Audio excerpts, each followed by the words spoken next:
একটা সময় আমারও সৌভাগ্য হয়েছিল রোভার স্কাউট না বয় স্কাউটের অংশীদারিত্ব হওয়া। সেই ক্লাস 2-3 থেকে বা 3-4 থেকে ও লেভেল পর্যন্ত, মানে এসএসসি পর্যন্ত, 82-83 থেকে 90 সাল পর্যন্ত স্কাউটের অংশীদার ছিলাম।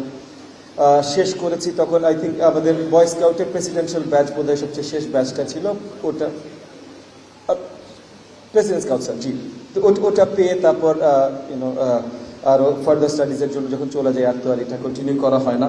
তবে অনেক অনেক সুমধুর স্মৃতি আছে আমার নিজের স্কাউটিংয়ে। সে 80-র দশকে 80-র দশকে যতগুলো ন্যাচারাল ক্যালামিটি হয়েছিল, 88-র বন্যা বলেন বা তার আগেও যা কিছু ঘূর্ণিঝড়, যা কিছু, প্রত্যেকটাতে আমরা বয় স্কাউটের তরফ থেকে বড় অবদান রাখতে চেষ্টা করেছিলাম। সব অনেক বড় বড় জায়গায় আমরা ছোট, তখন বয়সে অনেক অল্প, কিন্তু আমাদেরকে অনেক কিছু শেখানো হয়েছিল এবং সেই জ্ঞানের আলোকে আমরা জনসেবামূলক কর্মসূচিতে অতপ্রুতভাবে জড়িত ছিলাম। আমার মনে আছে 88 বন্যার সময় ধানমন্ডি বয়েজ যে স্কুলটা আছে, পুরো স্কুলটাকে রিহ্যাব সেন্টার হিসেবে তৈরি করা হয়েছিল, কারণ অনেক জায়গা ডুবে গিয়েছিল।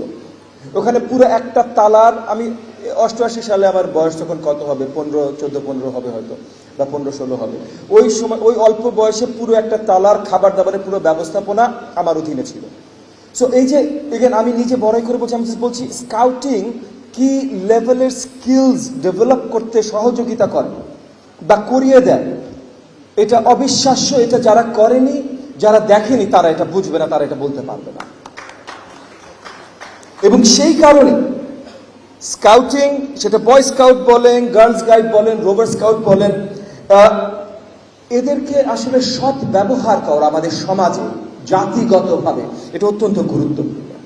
আমাদের দেশে শিক্ষাঙ্গন নিয়ে অনেক কমপ্লেইন আছে, শিক্ষার দুরবস্থা, শিক্ষা শেষ, এরকম অনেকে অনেক কথা বলে। ঠিক আছে, বলতেই পারে। আমরা এখন নতুন সরকার, আমাদের মাননীয় প্রধানমন্ত্রী জনাব তারেক রহমান পুরো জাতির কাছে প্রমিস রেখেছেন যে আমরা শিক্ষার পুরো অবস্থান চেঞ্জ করে দেব, বিশ্ব মাপের গ্লোবাল কম্পিটিটিভ শিক্ষা মান আমরা তৈরি করব, এবং ইনশাআল্লাহ সেই দিকে আমরা অগ্রসর হচ্ছি সবভাবে। মানে জনাব তারেক রহমান যে স্বপ্ন দেখেন, সেটা হলো আগামী দিনগুলোতে বিশ্বের অন্য জায়গা থেকে সবাই স্বপ্ন দেখবে তারা বাংলাদেশে এডুকেশন নেবে, আমাদের দেশের ছেলেপেলেরা শুধু স্বপ্ন দেখবে না তারা বিদেশে যে এডুকেশন নেবে। আমরা আমাদের এডুকেশন ওই জায়গায় নিয়ে আসতে চাই। মাননীয় প্রধানমন্ত্রী প্রত্যাশা দিয়েছেন আমাদেরকে যে আমরা 25 কোটির উপরে বৃক্ষরোপণ করব। ইনশাআল্লাহ আমি মনে করি, আমি বিশ্বাস করি, ক্যাবিনেট থেকে বলছি যে যেইভাবে কাজ শুরু হয়েছে এবং কাজ চলছে, 5 বছরে আমরা 25 কোটির অনেক বেশি করতে সক্ষম হবো ইনশাআল্লাহ বলে আমি মনে করি। কিন্তু সেই জায়গাতেও আমরা আমাদের স্কাউটদেরকে একত্রিত দেখতে চাই।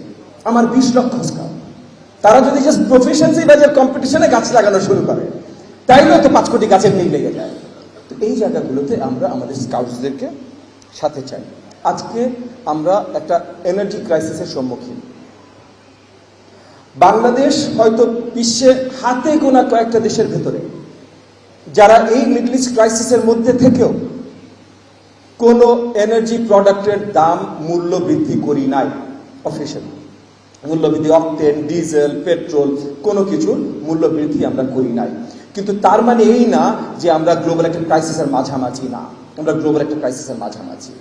এই জায়গাগুলোতে আমরা দেখতে চাই জনসচেতনতা তৈরি করা এবং বাকি যা যা কিছু প্রয়োজন, এই যে আমাদের আরো প্র্যাগম্যাটিক হওয়া, এনার্জি সেভিং এর দিকে যাওয়া, এই কাজগুলোতেও আমরা এই যে আমাদের 20 লাখ যে স্কাউটিং ব্রাদারহুড সিস্টারহুড আছে, তাদেরকে আমরা এই জায়গাগুলোতে সম্পৃক্ত চাই।